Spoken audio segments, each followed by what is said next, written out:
Hello, everyone.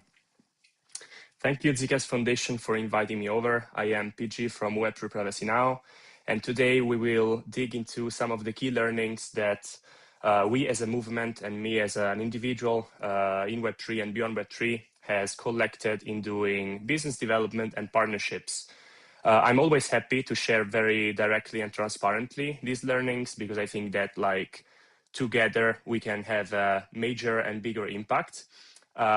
So we always invite people to share, feedbacks for the tools or projects that you use. And again, share insight with your fellow activists or just colleagues or even competitors. Let's dig in. So in this presentation, again, I will just give you a brief introduction about Web3 Privacy Now and what is my experience with business development, like who is this guy, why is he talking to us about partnerships, why partnerships are very important, as well as leaving a lot of time for questions and for an open debate so that I can actually cover what are the pain points or challenges or just questions that you might have. Here we go. So I started researching and working in crypto, let's say in 2020. Before that, there was a research phase, I would say, and I was still working as a business developer, project manager, and partnership manager for innovative startups, small investment funds.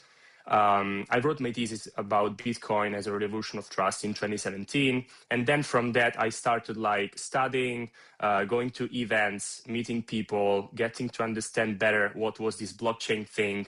From then, we started to organize events in Italy because we didn't have any Ethereum related or Web3 related in my country. So we started this hackathon ETH Rome with the community of Urbe. With Urbe community, we also started a hub, a co-working space in Rome. And then also Web Privacy Now, we started this project in late 2023, let's say. Then I've also been covering partnerships and fundraising for ETH Dam conference and hackathon with Cryptocanal. So I would say throughout the whole journey in crypto, I've got to meet a lot of people, do a lot of partnerships for different organizations. And how I got into it, basically, it was a very natural process of just trying to understand how our wild world was going so nuts, basically.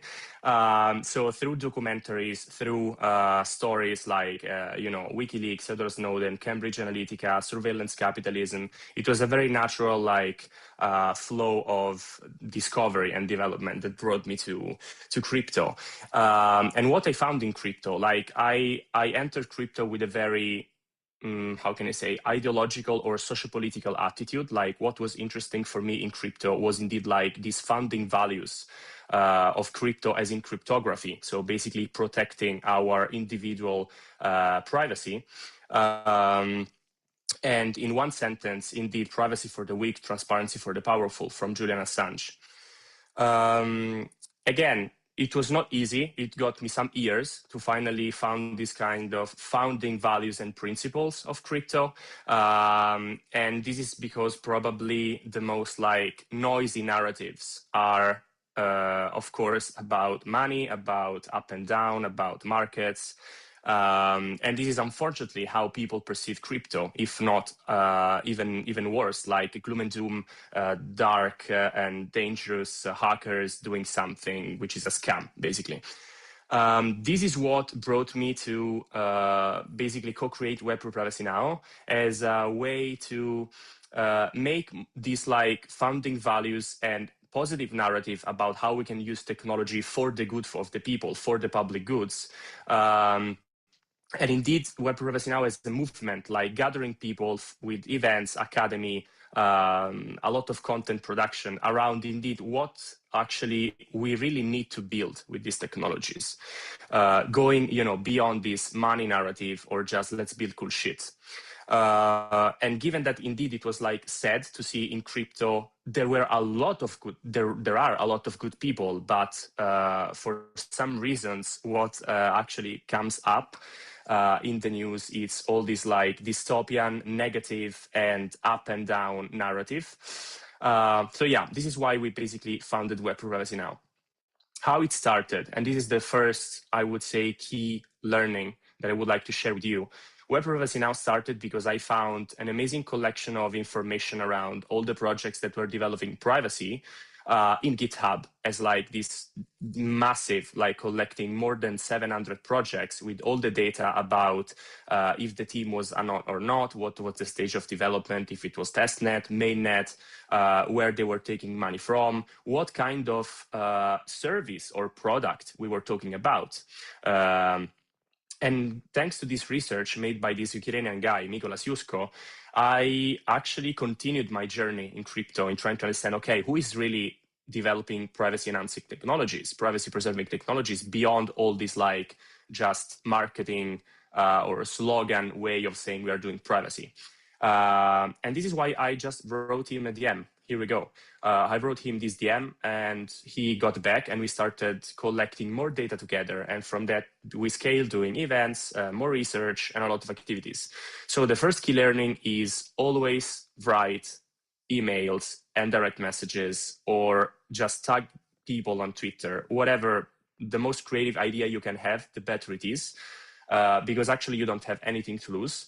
And most of the times, the best partnerships indeed arise from either during a party, just informal conversation, sharing your personal, like, passion or whatever with someone, or indeed just shipping a DM, write a message. You don't have anything to lose, even if the message is not perfect, you don't look like super smart, just write to people, because this is how Web.Privacy Now started. So indeed, take initiative, don't be shy, just be human, be simple, and write to people. This is actually what Explorer became. So this collection of data on the GitHub basically became Privacy Explorer, which is this website where we collected, now it's more than 900 projects. And for every project, you have basically clicking on them. Let me see if I'm able to show you like this. For every project, basically, you have a lot of information around indeed what ecosystem they are connected with, if the team is unknown or not, if they have been audited or not, what kind of technological stack they use. And you have all the projects divided by ecosystem, category, or use case that they actually solve for you. And again, this is open source, all the data is public, everyone can update this, and this is it. So from here, what is like the main goal of Web.Privacy Now is to create indeed an ecosystem around those funding values to help the people to make more conscious and informed decisions about how to navigate and be part of Web3, but in general, how to be in internet in a way which is more respectful of your data, of your attention, of your mental health. So we actually started in Web3, but we are going beyond Web3 to help users, but also to help projects to be connected to users, but I'll spell more words about this later. So yeah, basically we have more than 40 projects, active projects, aimed at gathering people around freedom tech and founding values for crypto. How we do so, let's say to make it easier, we do a lot of research, producing a lot of infographic and educational material. And then also we try to activate all the activists spreading from open source to Web3 to more hackers to artists through hackathon, builder packs, also joining tables with policymakers of the European Commission to really try to advance freedom in internet from different angles and for different audiences. Some numbers, after 3 years, we had more than 15,000 visitors at our events. We did events in probably 15 different countries. Again, we have 40 active projects. We had a lot of amazing speakers that supported us by coming for free at our events, and a lot of contributors online and offline. Why I'm sharing with you this? Because actually the second biggest learning is that I was very surprised by the support that we had from the community, from a lot of thought leaders in the space, founders, famous people like heroes that just came at our events and also support us, connecting us with their friends, with our other communities. And I think that this is happening, and this happened because we always centered everything we are doing on values. So, for example, everything we do is for free. Our events are for free. And all the resources that we produce are public goods. And I think that these people like really appreciated this. And when they come at our events, they feel that something is, you know, very different from being at an average side event in ETCC, for example. Let me spend just a few words. What are, let's say, the values that spread from privacy, like why we choose privacy as a word, as a concept, as an umbrella of freedom.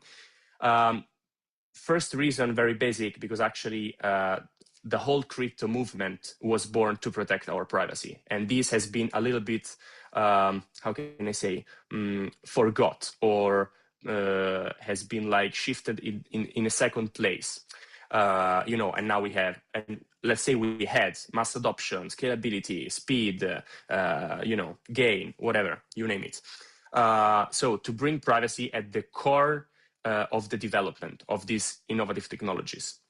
And why privacy really matters? Because privacy enables a lot of different freedoms to manifest, enables a free society. Without privacy, you cannot have a free society. Without privacy, you cannot have a democracy. Indeed, what are these freedoms that privacy enable? Privacy enables freedom of speech, freedom of movement, association, freedom of identity, freedom of financial sovereignty, political belief. So freedom of, but also freedom to learn, freedom to access information, freedom to care and connect with who you love.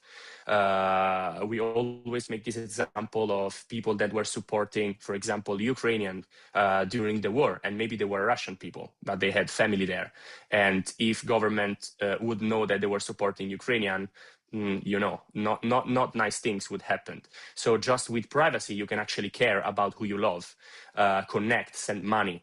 But also, again, freedom to build software, freedom to resist to authoritarianism, to fascism. Then I always like to reflect, like, why we didn't make it. After 40 years of active development and code, cypherpunks didn't make it. Today, we still have the same problems with privacy. For sure, we have a lot of nice primitives. We have new technological stack, but also like our adversaries are way more powerful with quantum computing, with AI, and you name it. And the reason why cypherpunks didn't make it is lack of interdisciplinarity. And this is the third like key learning. When you do partnerships, try to make connections and indeed work with diverse backgrounds, collect diverse skill set, diverse ecosystems. Don't be vertical to one single ecosystem, one single approach, one single tool. And I will tell you why afterwards. So yeah, the key is, I think, to build bridges and advance privacy as an ecosystem, but advance freedom or advance whatever you're doing. An ecosystem is way more powerful than just you claiming that your truth is the only one.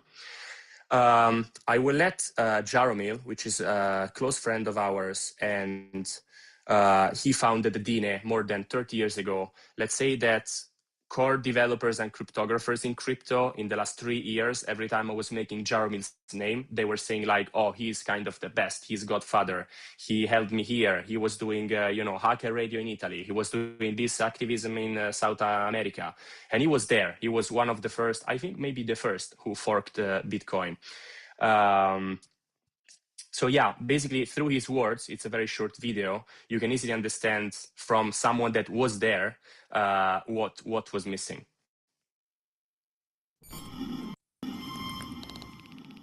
Weakness in the hacker movement, in the cypherpunk movement, and the weakness is not being inclusive enough.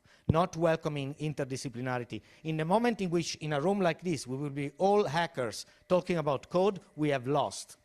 We need to extend our interaction to people of other disciplines without thinking of ourselves of being superior. So a domain expert can use this language to draw a business logic or a logic of any kind without knowing code. Basically, what is the point here is that in these years, we as Web.eth now, we work with a lot of different players in Web3 and beyond. To make it easier, I put, let's say, all the projects associated with Web3 on the left and beyond Web3 on the right. And what we noticed is that a lot of these projects, a lot of these people working with these projects do not talk with each other and are actually also skeptical in working with each other or supporting each other. But at the end, they have the same values. And many times they have very similar mission. To basically represent this visually in a different way, let's say that there are a lot of efforts to restrain surveillance capitalism or big data, or you name the evil that you want online. And these efforts are scattered among different communities, different bubbles, different projects. Most of them have this problem of being very myopic in saying, my solution is the best. If only everyone would use this software or would uphold this narrative or would share this content, we would save the world. But they are not able to be humble and be open to a conversation with someone that actually is doing the same work, but with different tools or with a different language. And so what we are trying to do with Web Privacy Now is to basically create an ecosystem and uniting all these individuals that have same values, but they perpetrate and act with these values in different ways, because we notice that together we can be so much more powerful and stronger. And this is what Jaromir was saying. So we should be more open to actually listen to lawyers, to writers, to sociologists, because at the end, code alone won't change the world. We already see this. We need also narrative. We need usability. We need protection from, NGOs, foundation, you name it. So yeah, this is a key concept for us. Like, the only way we can make it is together. Otherwise, we keep like developing new blockchains, new projects with new technologies, but at the end we have the same vicious mechanisms. So basically the same business models or the same problems. This is why collaboration is key and partnership matters. Partnerships are so important to grow your project, to grow your initiative, to make an event, whatever. And also cross-pollination matter. So having different perspective and different skill set also. This is an example of something that we made in collaboration with Protocol Labs. Protocol Labs is a massive project that actually, from which arose IPFS, Fileverse, and many others. They are members of our Web Privacy Now ecosystem for 2 years, which means that they supported us a lot and we supported them back. One of the best things we have ever done, I think, is this event in collaboration with them, where we gathered 100 thought leaders from all over the world under, let's say, internet freedom umbrella. So it was Web 2 and Web 3 together. We had people from, Blue Sky, Brave, from researchers from University, Harvard and Oxford, people from Ethereum Foundation, Internet Archive, a lot of amazing professionals gathering for 3 days. And basically, we facilitated several sessions where we were understanding what are the most pressing issues that we're having as an ecosystem to tackle, and how can we work together to indeed confront them. And what is amazing about this is that after this event, thanks to this event, Internet Freedom Browser came to life, which is a new tool for indeed browsing privately. Ethereum Foundation started working with Tor, and also Internet Archive started working with Tor. So having this like cross-border interaction between Web3 and Web2. And this, I think, is the key if we want to bring Web3 forward, to actually bridge it with who is doing the same job, but with different tools for 30 years in open source, in internet freedom, or with Web2 technology. Now, let's dive into the core part of the presentation. how to build indeed successful partnership. By successful, I mean long-lasting, efficient, and or effective. First, it's so important that you actually understand what you want. And by this, I mean what you want to achieve by closing a partnership, or actually in general, what you want to achieve with your project, with your event, so that you understand, okay, this is what I need to achieve this goal. Second thing, know what they want. So know what the project or the person you're proposing a partnership actually is interested in too. This is very, very important in order to actually craft an offer or an effective like way of showing up and saying, hey, we are offering this. And this is the third very important point. You must understand what you can offer to this player, which is like valuable for them. So again, know what you want, what are your goals, what you want to achieve, know what the other part that you want to collaborate with want, and understand what you can offer to them, which is valuable. Only in this way you can have a win-win approach. And to have a win-win approach, okay, let's. Here I have a showcase, a use case where I can go back to it if you are interested in it. Basically, we in our membership, among our members, we also have logos now for the second year. And basically, we did events together. We interview their leader. We cross-promote the book that they wrote among different partnerships. We supported their events. They supported our events, sending speakers, and so many things. So this, I think, it's how a successful partnership look like doing practical things in real life and online. And the good sign of this is that after 1 year of collaboration, they wanted to renew the membership and so continue to work together. This is also fourth learning, or fifth.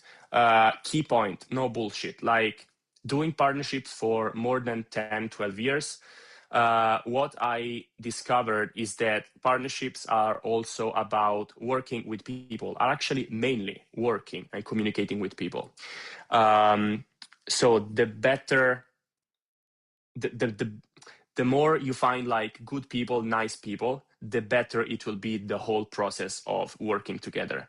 And something that I also learned to basically save me time is avoid bureaucracy, avoid perfectionism and idealism. And also all these like blah, blah, blah, let's do this, let's do that, like going in the universe with possible ideas, but then not doing anything because it's full of people that just talk. So if you want to value your time, be very minimalistic in understanding what you want, how to get there, and to be practical in to go there. And like save yourself shit tons of emails, Excel sheets, etc., etc. Again, this is very important to me because I've worked with companies in Web2, in Web3, more, let's say, big projects, big companies, big foundation, but also very small collectives. And what I noticed is that really your life is so much better. The partnership is so much better. The result of the partnership is so more like effective if you work with nice people, because everything, it will come just very more naturally. This is why if you can choose with who to work with, do it, because it will make your life easier. Here we have, for example, us, the team working at the hackathon, our partner, Holonym, now Human Tech on top left.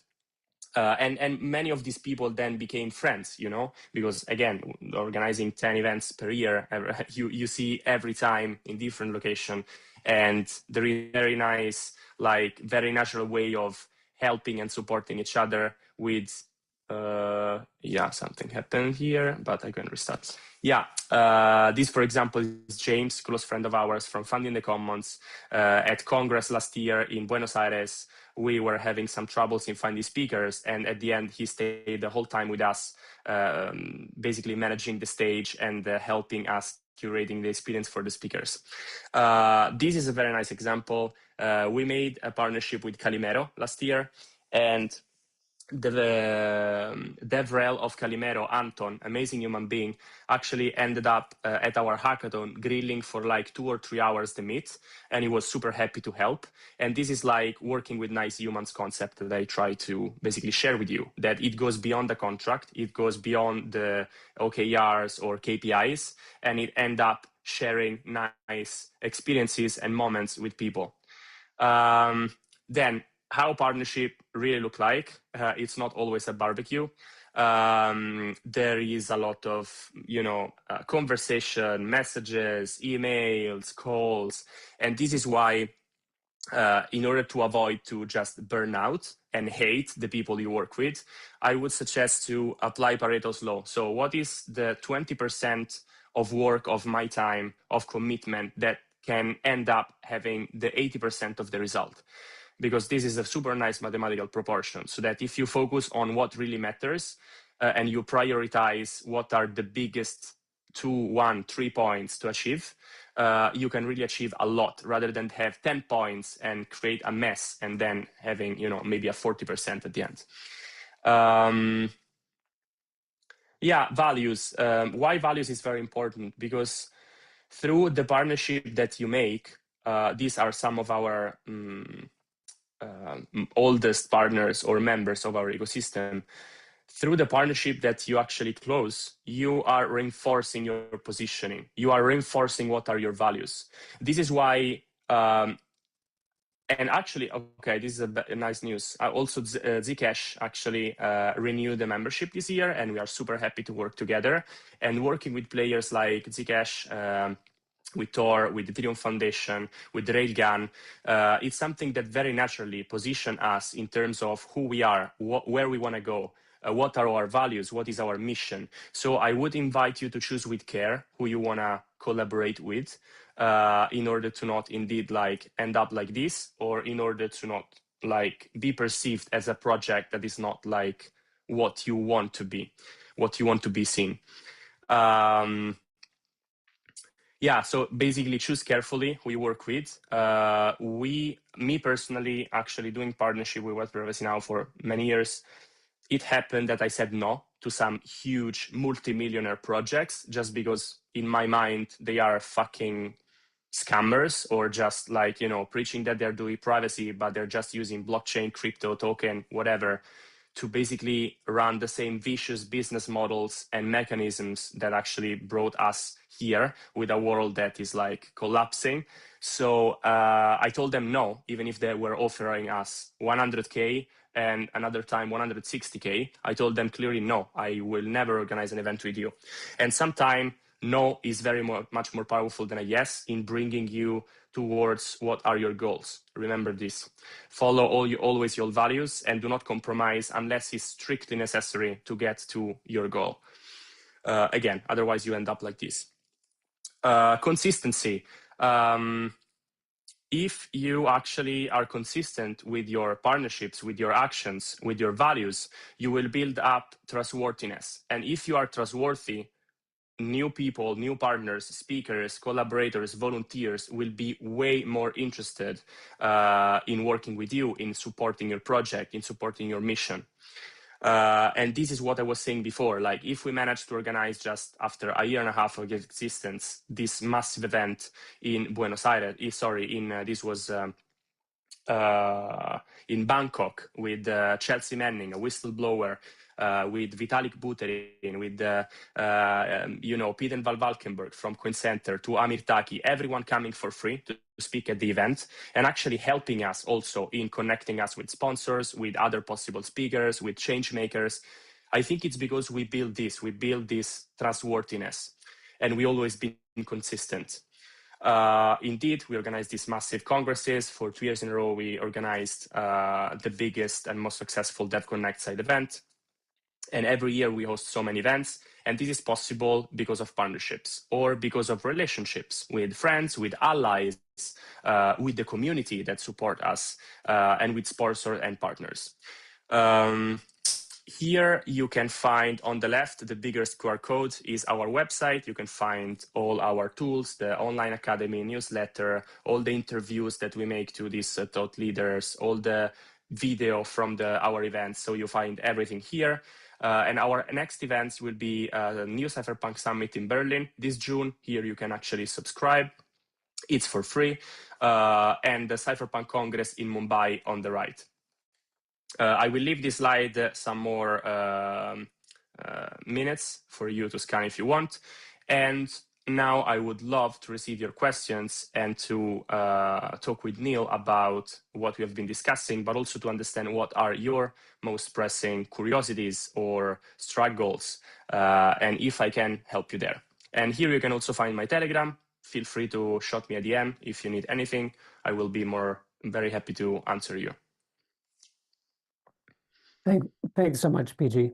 If anyone here listening has any questions for him, please chime in on our Discord. I think we're still waiting for a few to come in. We do have someone who mentioned CQLs that they actually started a course on Web3 privacy recently and is loving to hear from the builders. So maybe you can talk a little bit more about how you've organized some online courses and what you teach through Web3 privacy. Absolutely. Can you just confirm me that you can see my screen? I can, yep. Fantastic. So this is our online academy. It's very, I would say, on the go. We will improve it over time in terms, let's say, of usability and UI UX. But we already have a lot of great content here, and we are so happy to see that many and many people are actually doing these courses. I also received an email 2 weeks ago from a professor in a school in Sicily, in Italy. He's a high school professor that did our course on Privacy 101, and now he wants to bring the content for his students. So I'm very happy to see that Academy is working. We have courses in different languages. We have more than 500 lessons, and in collaboration with leading experts of the space. So we have courses led by Vitalik or Brewster Kale. We have, a lot of technical and more, I would say, social scientists that actually go through a lot of different topics around internet freedom. And we have courses for more technical audience and less technical audience. For example, exploring the courses. We also have a glossary. We suggest a lot of books that you can read about. And we have, let's say, from very basic privacy, why privacy matter in the digital space, and what you can practically do to advance the cause, to courses on on AI, how to basically glitch the system. So wearing some makeup or clothing that allows you to not be detected from cameras and from AI. We have a course about memes, so you will understand how to make powerful memes, which are a very interesting vehicle channel through which spreading political messages. We have also neo-cypherpunk, so basically explaining how the cypherpunk of the past can be basically turned into something more joyful, positive, and actionable from a bigger audience. We have courses in collaboration with Michel Bowens about peer-to-peer and the values of the peer-to-peer. And also we have, for example, GDPR. So what the fuck is GDPR? So courses for young lawyers that are approaching Web3 or privacy and want to learn more about this. And the nice thing about these courses is that, again, you have them in different languages, and we made them so that they are easy and enjoyable to go through. So I'm not sure you have ever heard about edX or Coursera. We basically mimicked their model. So we have courses that are very quick to complete, and everything is for free, of course. And we have, this requires sign up to start. Let me see, maybe another one not. Basically, we have a course, for example, can be long 1 hour long, and can have some part which are text, some part which are video, some extra material that you can see or not. So they are very, I would say, multimedia way to learn about different topics. This is the latest one, ZK. about ZK. No, I don't know why he's asking me now the login, because usually most of the courses do not require login. But for example, this one is 15 minutes long. It's quite straightforward, and you have the description of the course. Oh, here we go. And this is like the content of the course itself. So you have different lessons, you have audio, video, even some podcasts we put here. So we basically collected the best material that is online, or producing original content in collaboration with experts of the field, and make everything like by humans. There is no AI involved in making these courses, because we really wanted to make something where quality is basically more important than quantity. And this is why we have 20 courses and not 400 courses. That's fantastic. And just a general comment from myself, I have to say that your work with Web3 Privacy Now has just been nothing short of ecumenical. I think that's probably the right word for it, just because you've brought so many disparate projects together.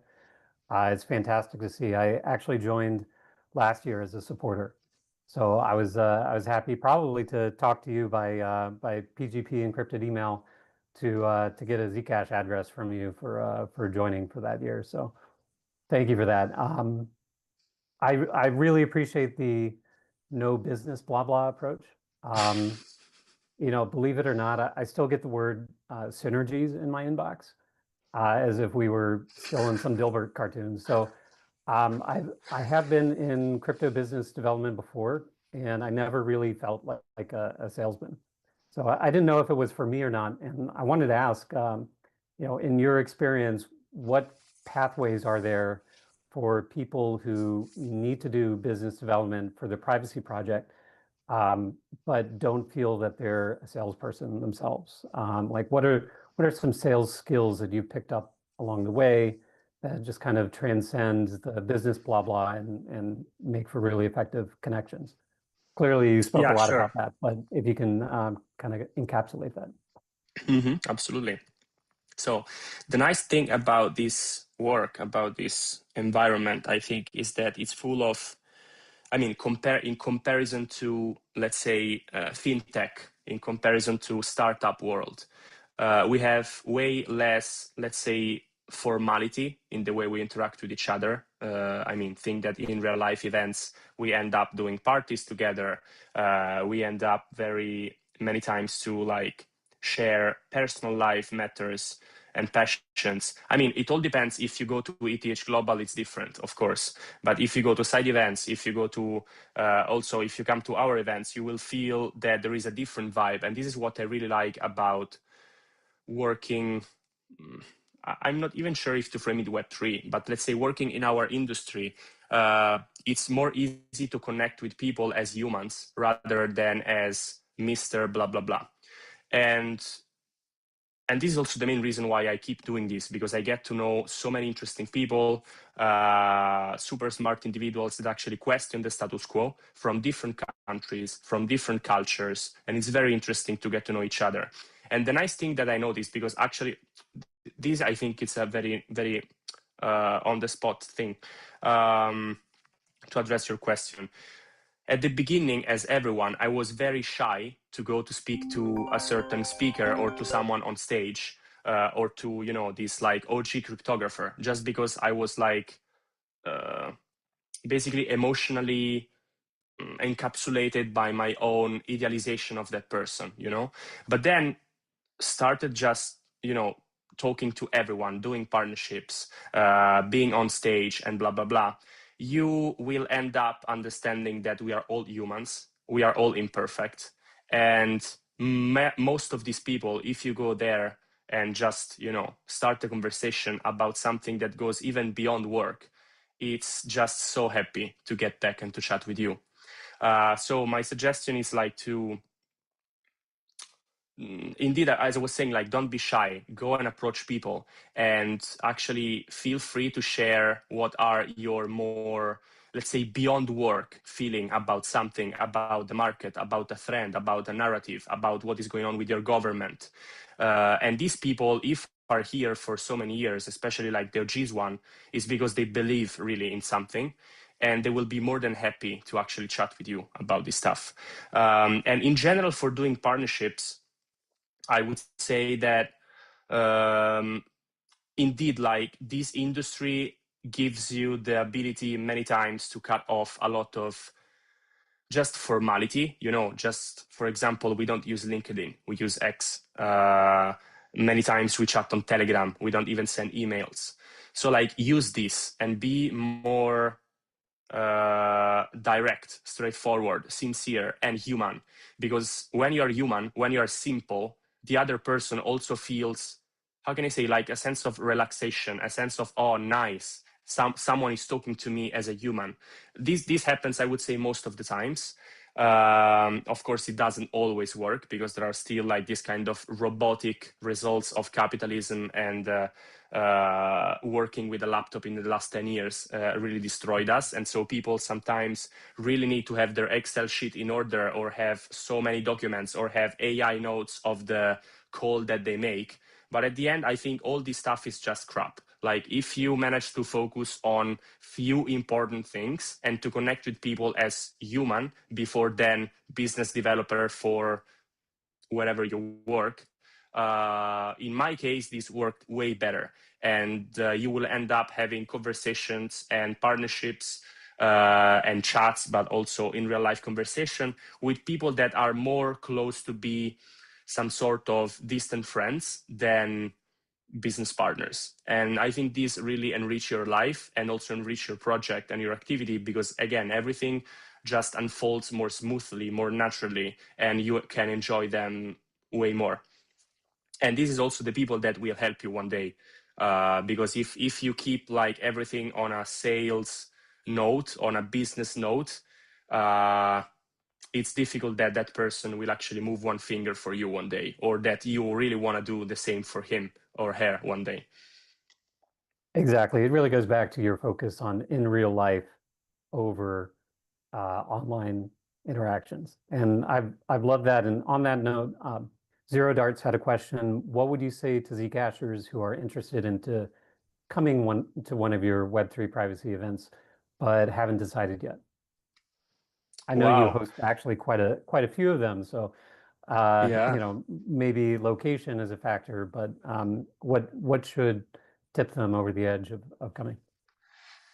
I would say that I could show here the feedbacks that we received from participants, from speakers, from OG people in the space. They all say your events are the reason why I joined crypto 30 years ago. And I'm very happy that I found again this community and this vibe. And really, like, every age, a lot of people gave us this feedback. And we actually organized these events because we wanted to join these events, but they were not that popular in Web3 back then. And so we basically put aside all the crappy, plasticky free merch, and we have a free event. And our free event entails really thought leaders such as David Chaum, the inventor of Blink signatures. We are now trying to have Meredith Whittaker, president of Signal in Berlin. We had Audrey Tang. We had the whistleblower. We have technical people. We have writers. We have people from European Commission. So I would say that our events are amongst the top out there, collecting people that are trying to advance in freedom and privacy online. Again, not only with tech, but also with narrative, with policy, with books. And also we do a lot of parties during and after our events. So it's very fun, I would say. Also, something that we really care about is to basically remove this gloom and doom and dark image that people have about privacy. And so we try to make it fun. Think about Fileverse, for example. They make these alternatives to Google Docs, and they advertise it with memes, with anime, with music, with very playful and creative video. Their branding is yellow. And this is, like, I think, a very smart move in order to actually shift from having this image of a hacker with a hoodie in a basement doing some, weird shit, to just be simple humans smiling at each other around the fire pit at our hackathon, for example, or at a party. So what can I say? I would say just come at one of them, and you will feel the difference, and you will get in love with it. Because the reason why we do these events is really to to have fun, to gather beautiful people, and to create value together. This is really what moves us. Like, we are no profit, we don't earn any money doing this. All of Web3 in our team, we are now 12 people. We could earn from 2 to 5 times more than what we earn working with Web3 now. The reason why we are doing this is because we believe in the cause. We have so much fun doing this, and we have so much freedom in working for freedom. So yeah, come and feel the vibe. And Summit Nice. in Berlin, I think it's a great hub, because it's indeed Central Europe. It's easy to reach. It's during Berlin Blockchain Week. We have an outstanding venue, the Fun Cows. And again, we are working on a very, very outstanding lineup. So yeah, I hope to see you in Berlin in June. That's in June. All right, fantastic. I'll be there. Hopefully, a lot of other Zcashers as well. I had a question from CQLs about partnerships. Is it possible to create partnerships as just one person offering your skills to a project in exchange for recognition in your field? This is assuming if you don't have a team or the funds to create a team. So how would you kind of go about building bridges in partnership if you're kind of like maybe a sole proprietor or just an individual who's looking for contract work? Yeah, sure. I would frame this more as a contribution than a partnership, but you can frame it also a partnership. I would say that this is how the whole crypto movement should work, by all these people that self-proclaim to be activists and to care about freedom. But then if you ask them, okay, use this software and give a feedback to the team, which is working so hard and is giving you this for free, they are not able to. So I would say that it's very important to contribute and to actually work for open source software, all these applications that are being developed out there. And for sure, yes, I mean, most of them, for example, we have done this many times, like having people that were translating our course of academy, for example, and then we were always quoting them when we were making comms in X or LinkedIn about their work, thanking them also during events. We usually, when we do opening ceremony or closing ceremony, we thank personally all the people that helped us, from the volunteers to indeed the contributors. We have more than 400 contributors on GitHub. And actually, when this contribution become like continuous, and we see that there is a real interest in helping, we always send rewards of different forms. Can be crypto, can be some physical objects if we know the person and we know their tastes. So I actually encourage you a lot to write to the projects that you like and to start helping them and giving them value. And I feel that most of the projects are then super open and happy to just give you credits for this, and maybe one day also give you a job for this. We are. So if you want to help us, we are. Fantastic. JJ Bitmain asks, what are for you the most important privacy features of the Zcash technology and the ecosystem? And I think I'll piggyback off that and ask you kind of to describe your engagement with the Zcash community in general, and kind of what you feel has made the community unique, and what are some highlights and standouts compared to the other crypto privacy projects out there? Mm-hmm. Yeah, well, I feel, as I was saying, consistency gave Zcash community and Zcash project trustworthiness, because being consistent over the years, having Zuko going to the events, being super humble into talking with people. I remember a few years ago, I approached him and he spent like 40 minutes talking to me, and I was like, wow, you know, this like badass founder is giving me 40 minutes of their time, of his time. So again, I think that when you have values at first, so where you're doing a technological project for really giving some practical value to the people, and you keep that vision alive for years, you know, again, not compromising, because I'm sure that Zcash has gone through a lot of different challenges and possible threats, but you keep it real, you keep it running. This is what actually built a community, and even more than a community, a movement. What I would say about, in general, not only Zcash, but a lot of other projects in the space, I would love to see more indeed collaboration, because for example, Zcasher don't go at Bitcoin events, Bitcoiners don't go at Zcash events, and neither of them go to, I don't know, Solana events. And sometimes it makes total sense because we have different values, we have different vision. But then there are some, let's say, more neutral grounds where you can meet and you can have an interaction. For example, you found each other at MoneroCon, or you found each other at, you know, whatever Ethereum conference or crypto general conference. And the important thing here, I think, is to realize that there is no one single solution or killer application to indeed restrain all the big tech power, surveillance, authoritarianism, you name it. But it's a collection of behavior, it's a collection of tools, it's a collection of practices, because at the end, we should also realize that not everyone is confident or familiar or happy to use crypto or use Zcash or use Bitcoin or use Ethereum, and it's fine. The important is actually to being together into trying to addressing the issue from different perspectives with different tools. So basically being more open to understand the other position. If they don't like Zcash, try to understand why. Try to share with them how you use Zcash, how you use wallets, how you make transactions, how you, and help them onboarding them rather than criticizing them because they are not using it or they're not part of the community yet.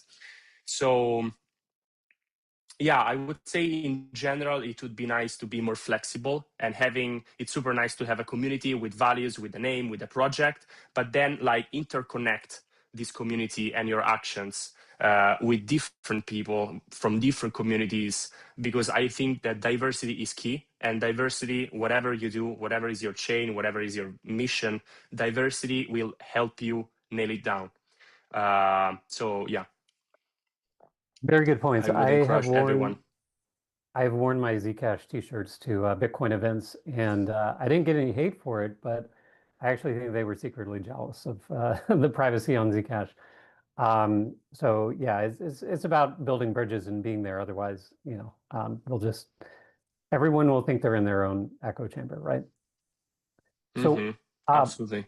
speaking of other projects, I wanted to ask if, since you work with some big ones, and I'm not going to single any of them out, but there are some conspicuously large ones that lack privacy inherently. And do you feel like you're dragging some of these, trying to drag some of these projects just to privacy, kicking and screaming? Do you feel like there's some gap between their stated values in terms of valuing privacy and honoring privacy, yet there's clearly a gap in their deployment of it? I mean, how do you feel about these coins kind of still proliferating without being in, giving their users inherent privacy? Is it frustrating? They are bastards. They are capitalists, and they use privacy just as a slogan, just as a marketing purpose. Now, privacy is trendy this year, and so everyone claims that they do privacy. I mean, if you open, I don't even know if Meta has a website. Fuck Meta. But if you open Apple website, if you open Facebook, WhatsApp, whatever, they all say we care about your privacy. We are end-to-end encrypted. The reality is that it's a shit show. It's not true. They just use this as a marketing slogan. And for example, WhatsApp actually licensed the Signal protocol because it's the only one it's the most secure standard, audited, open source, largely in the whole world. And Meta, so WhatsApp, Skype, I think Google Message and Facebook Messenger all use Signal protocol, but they actually collect metadata. So they don't actually use Signal protocol the same way that Signal actually use Signal protocol, but they still collect data. So it's a shit show because at the end, I mean, you have different layers of privacy or non-privacy, but for example, they claim that the chat is end-to-end encrypted, but they can still see from where you actually send the message, what time, to whom. So they cannot see the content of the message, but they can see who you are, who is the person you are writing to, at what time you wrote this person, from where, and many more information. So I think that we should be careful into believing at all these like just slogans. And I think that for whoever navigates crypto for more than 5 months or has been scammed at least once, this is kind of clear. Same for previous to crypto, that actually, I would say powerful entities, whether it's politicians or companies, do not really care about the people, unfortunately, most of the times. And you should care about yourself for yourself. So be very careful in like trusting all these claims, do your own research, and actually find those people that you can trust. Find indeed consistency in what people and projects claim to do. And if they are inconsistent, just fuck them over and move on, because there are a lot of different tools, a lot of great initiatives that advance freedom and nice privacy preserving technologies. So it's just a matter of finding a different tool. And yeah, as I was saying, like, I am very direct in this. Like, I said face to face to a project that was offering us 160K to do events together and stuff. I told them, fuck you. I hope like you fail as soon as possible. Because I think that only being consistent with what solution you use, what service or product you use, you invest to, you work for, just being consistent with our values, we can make a change. Otherwise, if we say, yeah, okay, but what can I do? At the end, you know, this is like easier. It's like faster. We are contributing to the problem. So, Right. You yeah, said I don't that think it's... privacy was at the core of freedom tech. And, you know, if it's not there, then my assumption has to be it's anti-freedom tech, right? Yeah, absolutely. I mean, so if you are not building privacy, whatever we are doing, like, I mean, privacy is, again, embedded in all the constitutions, or maybe most of the constitutions of the world, of all the nation states and international laws, because privacy a fundamental human value. And without privacy, you cannot have a free society, you cannot have democracy. Indeed, when you go to vote, your vote is anonymous. And without having this anonymity, without having this privacy for the individual, we are just going more towards this kind of dystopic future that I would say we already live in, and we already can see a lot of negative effects of it. And it will just get worse and worse, because the technology, thereby, I mean, the tools will be more powerful, and the people that are not doing a nice job and are not working in the interest of the many have in their hands these more powerful tools. So we're just accelerating our non-interest. So privacy, I mean, cryptography was till the 70s a technology just for military purposes. And then we had all these crypto wars where basically cryptographers tried to indeed spread cryptographic primitives and cryptographic software for indeed protecting individuals. And USA, but in general, a lot of governments did a lot of effort into just keeping cryptography for them and not having cryptography for the many. So, I mean, first of all, amazing job that cypherpunks did into building all these cryptographic primitives. And also, if in the 70s, in the 80s, and in the 90s, they were writing manifestos around privacy, and they foreseen the problems that we are having now. If after 40 years we are still debating if we should have privacy as the fucking core layer of everything we do, it's like just study history, and you would see that without privacy you cannot have freedom. So it's basic as that. Yeah, that kind of touches on what you had mentioned earlier about code alone not saving the world. And I think in the Zcash ecosystem, we saw something very similar in that our organizations for the longest time were kind of avoidant to build a consumer-facing product because there's just so much that comes along with that.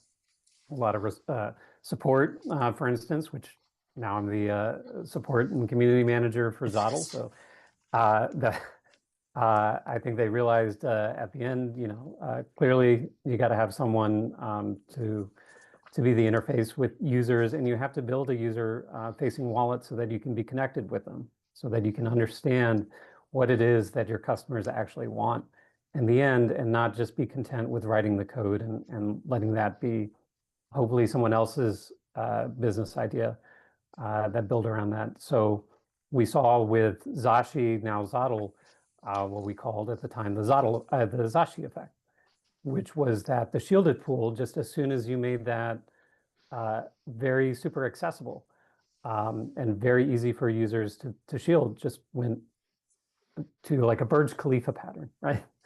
It just went astronomically up. So that's something I think the Zcash community has learned. It's something other projects are still learning, and hopefully you're communicating that to them here as well as elsewhere. I wanted to ask kind of what other avenues have you seen projects successfully take to kind of break over that hump between just building the code and hoping someone else uses it and actually getting it in people's hands and realizing that this is a consumer-facing product at the end of the day?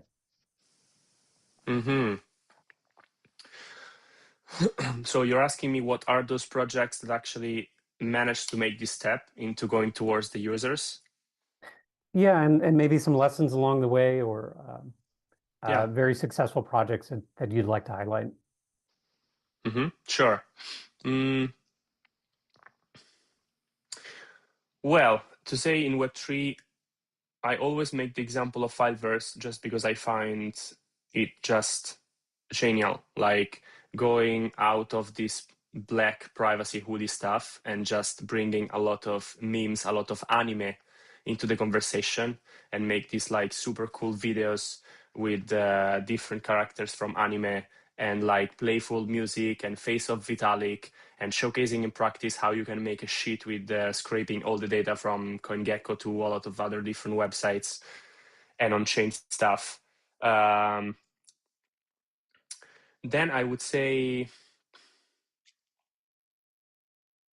the thing is that it's hard, because it's there are not that many out there. But I would say the key thing is like we also work with a lot of projects and individuals that say like, oh yeah, but do not say publicly that we work together because you don't use Matrix or you don't, I don't know, use this software for ticketing or you don't. And it's kind of sad because I think that they do not realize that if you pretend that people use your, whatever it is, your IRC chat, you are not going to take people where they are, because there are a lot of people that are ready to actually be part of the revolution, to use alternative tools, to use more freedom respecting tools, but maybe they don't know how to set up a wallet. And if you don't even manage to set up a tutorial or help them how to set up a wallet and you just say, fuck you because you don't want to use my technology, you're just isolating yourself. And we see this a lot in the space, like criticizing each other because you're not private enough, you don't use the perfect like tooling that is out there that is like the best standard of privacy. So I would say very in general, having a more going more towards solidarity and helping who you have in front of you, and use Discord, use Telegram, use whatever tools you can find to actually meet the people where they are and then onboard them to use Signal or to use IRC chat. But you cannot pretend that people like this will use your IRC chat, even if you have the best website out there. So what can I say in terms of like hardcore privacy?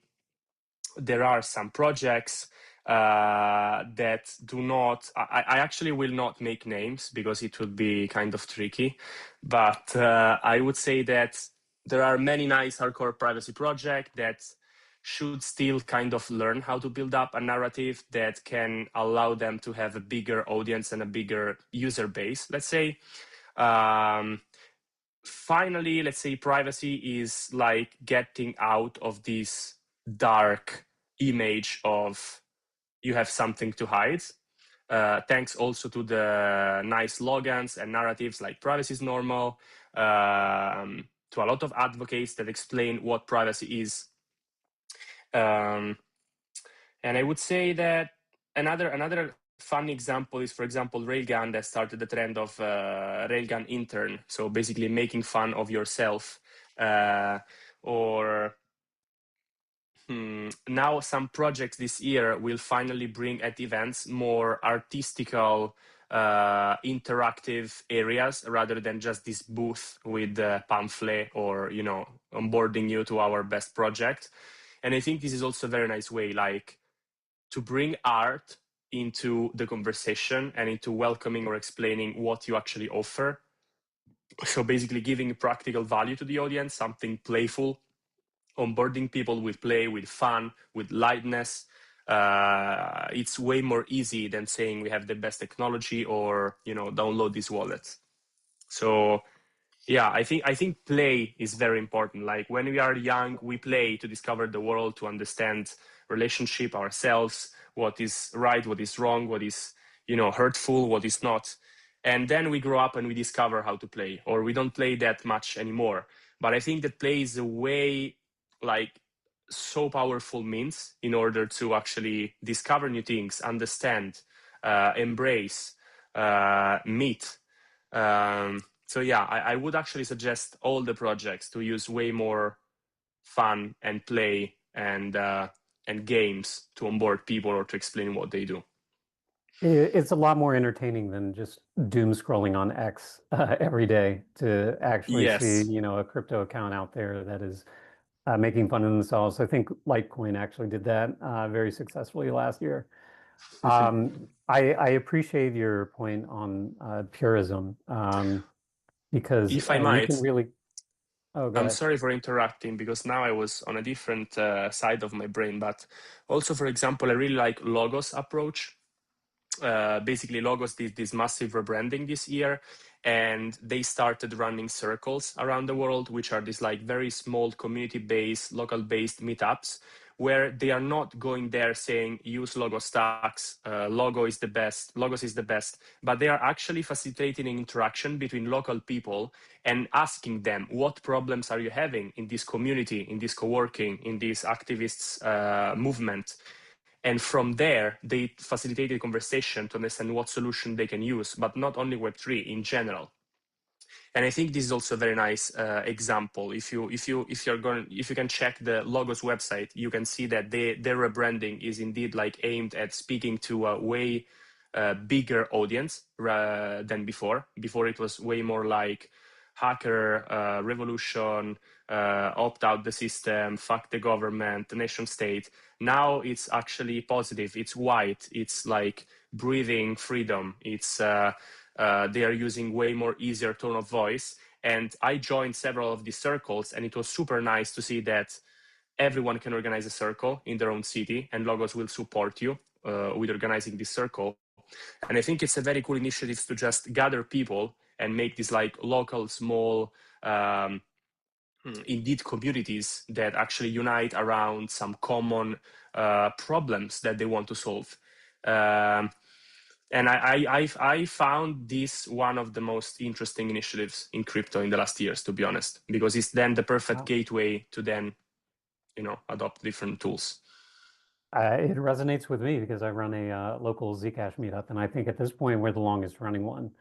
There Nice. were a few that materialized, over the years, but I would hope that more will come along and feel the need to be consistent and build that local community because now we have a signal group of some really core. We have some great discussions in there, and Nice. uh, so much of interaction these days is just group chat based, right? So it's nice to have that.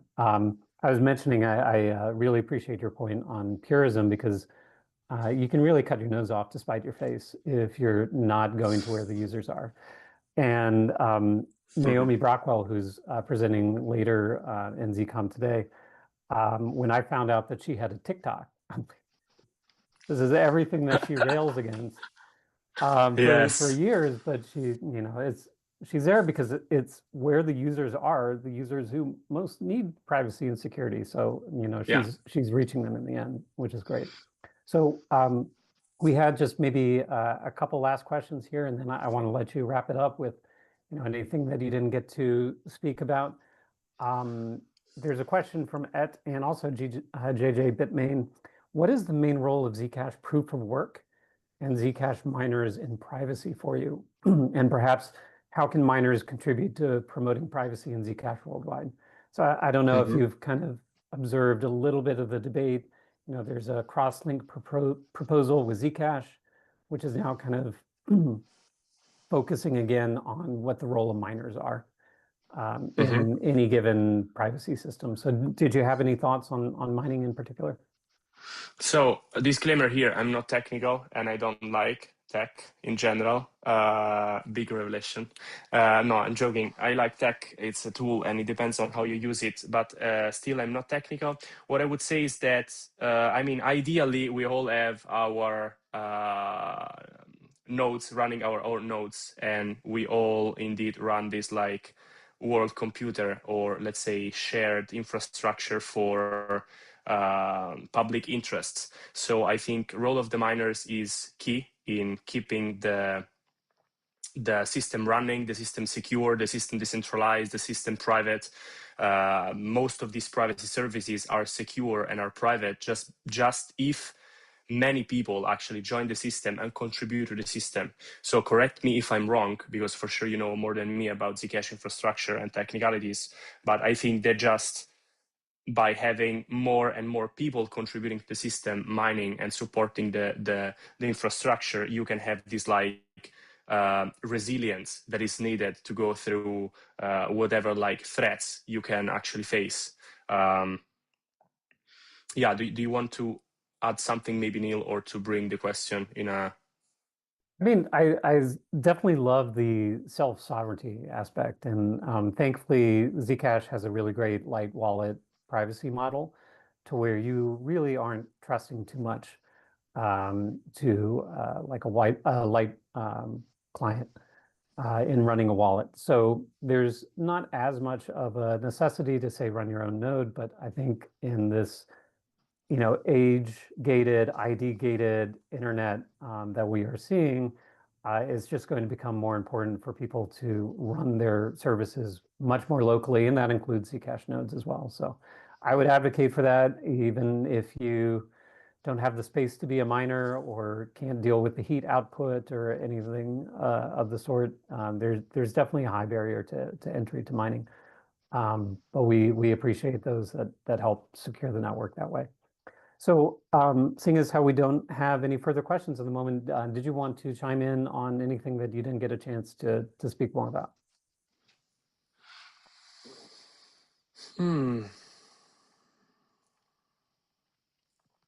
I would say, no, I think I covered everything I wanted to deliver today. And I'm very happy that we had these questions. And thanks again for inviting me over.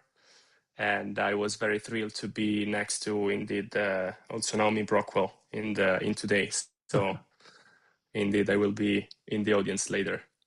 She is great, yes. So she speaks at some of your Web3 privacy events. Is that correct? Yeah, is that correct? It is correct. Yeah, yeah. And she will speak Fantastic. again, actually, at Congress. Yeah. So I will likely meet you at the Web3 Privacy Now in Berlin. Here's that page again for anyone who wants to scan those QRs and register. Did you mention that the events were free? Yes, I did. But let's do it again, because again, it's not very common to see. But all our events are for free. Our merch is for free. All the tools that we have online are free. Academy is for free. Enroll in courses. Yeah, we really want to actually lower the barrier for anyone to come at our events and join. And it was funny because when we had 5,000 people last year in Buenos Aires, they were actually coming at registration and expecting to have a wristband or something, and we were just welcoming people walking in. And it was super nice to see that we break this kind of expectation of, oh yeah, of course I need my QR code, I need to have paid the ticket, I need a wristband. No, just walk in and join the conversation. Yeah, those wristbands, I remember a Bitcoin conference where, first of all, they were NFC, so you wonder how and where you're getting scanned with them, but also they just kind of make you a target as you're walking around town. I don't think it's all that smart to have wristbands, but how can people contribute to Web3 privacy now? Since you give so much away for free, what might be your ask to someone who wants to help support what you guys do? I would say that ask yourself what is like that move or that attitude or behavior that you can enact in your daily life that can actually help you seeing around you that change that you wish to have in the world. It's a bit philosophical, but it's very practical also. Like just, download Signal, try new privacy tools, pay people if you can, or if you exchange money, do it in crypto, like being consistent with the vision of the world you dream of. And this is the best way you can help us, because at the end, what we are trying to do is to help the people, is to create an ecosystem around privacy. So I just invite you to join the conversation in terms of study, talk with each other, come at our events. If you want to, contribute on GitHub with code, you are more than welcome to do that. Submit PRs.